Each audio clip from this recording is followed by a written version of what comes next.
Hi guys, I hope you're well. And today, just like I promised, I'm going to be taking you through a series of things that will help you with your career development. And we're starting with this today. Just from the basics, when we are taking on education, we have aspirations, we have dreams. Yes, I know for some people at some point, things are not clear at all on what direction they want to take. But as we progress in academics and in life generally, we encounter people who become our coaches, we encounter people who inspire us, we encounter people who motivate us to become what we become in the future. For example, growing up, there is a question that is usually asked: what do you want to be when you grow up? And usually, that's even in the elementary stages of school. We will say teachers, doctors, pilots, and astronomists, anything that comes into your mind based on the circumstances and the surroundings you are in and what people have pursued and how you feel like you want to be like them. Growing up, they used to ask me that question, and my answer always was, I'll become a doctor. And my dad is like, no, I think you'll become a lawyer. Because, yeah, I think you have the brain to become a lawyer. But deep down in my heart, I knew that in as much as I wanted to become a doctor, I don't think some subjects were good and kind to me, like chemistry and physics. Not that they were really terrible for me, but I didn't enjoy them even a bit. I loved biology, but I didn't love any other. And at some point in life, I was like, if I do not become a lawyer, a doctor, I think I'll have to become an accountant. How this unveiled to me actually, you know how you meet people in life and then they become your like motivation. I looked at one of my brothers and I saw how he conducted himself, his high level of integrity, how he likes truth and nothing but the truth, how he likes his things done and made. As like, I think I can become an accountant. And guess what? I reached out to him. I told him, look, I know you guys want me to do sciences at A level. I know you people want me to be a doctor, but I think I will succeed well if I become an accountant. Of course, he was a bit skeptical because I mean that was his field and he felt I could do much better. But everyone knows their potential and where they can go ahead. So when I went for my A level, actually he went with me to school for me to report for A level. And he told me, Edna, what combination do you want? I told him I want history, I want economics, I want geography, I want entrepreneurship. And he's like, that's a very great combination. But I think if you replaced history with mathematics, because I had performed well my mathematics, if you replace history with mathematics, I think you can do better and you'll have better opportunities to do better courses at the university. I told him, look, I know and appreciate that, but let me do what I feel I can handle. And guess what? One of the things I love is that people in my career path have always given me the opportunity to choose my path in life. That is very important. So I went ahead and did my history, economics, geography, entrepreneurship, and general paper. I reported late because around that period I had lost my dad. There was a lot of confusion. I had been on the waiting list for Biranyanji girls for a long time and it wasn't forthcoming. So I decided to take my I decided to go to Kampala and start school there. I reported in the middle of the term, but one of the things that I always told myself is that you're a very bright girl, you can do anything and everything. So I went in the middle of the term, and guess what? No one ever beat me at school, including that very term that I went in late.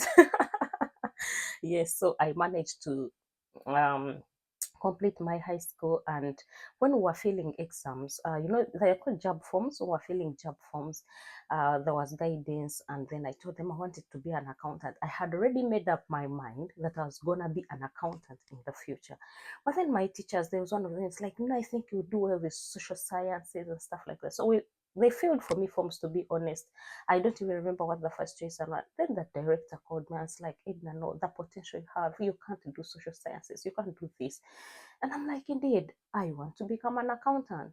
Because everyone in filling the job forms, everyone knew I would go on government sponsorship. Yes, like I was the worst of the points that I had ever got out of, I think, was it 24 then? Was it graduated at 24 or 25? I think the worst I had ever gotten was 21 points. Yes. So everyone knew I was going for government, and if I put social services or arts and stuff like that, they would give me that, and no one wanted to see me pursuing that as my career. So fast forward, I did my exams very well. I missed government scholarship by a few points, yeah, and still I had to go to university. Time comes to fill in the choices and applications. I failed Makere BCom because I still wanted to be an accountant. You see, like when you want something, you pursue it and you do everything it takes to get into that kind of profession. So my first choices and stuff were all about BCom, and and I went to Chambogo, field accounting and finance and other courses, I think management sciences and stuff like that. Then I did, I think, Makere and Chambogo because I wanted to be around Kampala and do the things that I really love. So fast forward, the admissions for Makere come, and guess what? They gave me human resources. Not that it was a bad course, but I didn't see myself fitting in that position very well. I kept praying. I'm like, no, God, I want to do accounting and finance. If they haven't given me BCom, can I change my course from human resources to BCom? Because I knew I had the potential, the capacity to do BCom. I don't know what they based on not to give me that course, because irrespective of the fact that I missed government sponsorship, I still had one of the highest um, marks, I mean, points to get me at least a very decent course. Fast forward, I reported as home, I was good, saying my goodbyes. I was supposed to report to university for human resources, and guess what? Someone just calls me. It's like, Edna, um, the list for Chambogo University has also come out, and I see you have been awarded, been offered Bachelor of Sciences in Accounting and Finance. You guys, you do not know how I dropped everything, literally everything. I was screaming on top of my voice. I was very excited. I was like, I don't care about Makere University. I don't care about that. I care about the course that I have been offered. I always wanted to become an accountant. So fast forward, that's how I ended up at Chambogo University and did Bachelor of Sciences in Accounting and Finance, which I excelled at. And then, of course, I was ready for the outside world. Inside of me, I knew I had taken the course that I really love. I knew that I already wanted to be established in the finance career. I wanted to become an accountant, so I did everything I could to pursue that.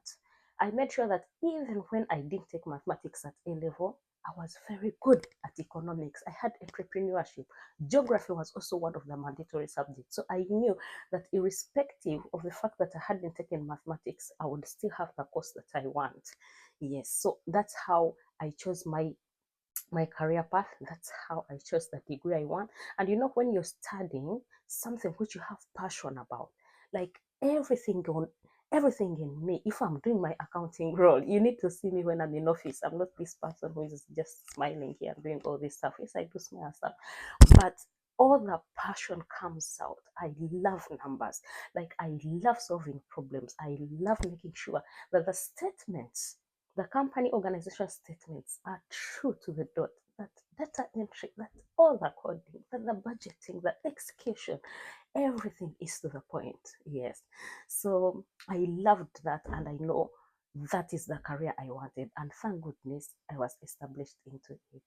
In the next episodes, I'll continue sharing some of my experiences for you to be able to learn and identify with yourself and be like, okay, this is what she did to be where she is.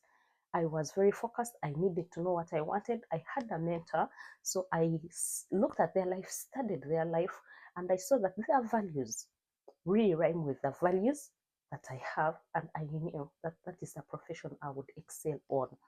And thank goodness I did. See you in the next episode. Cheers.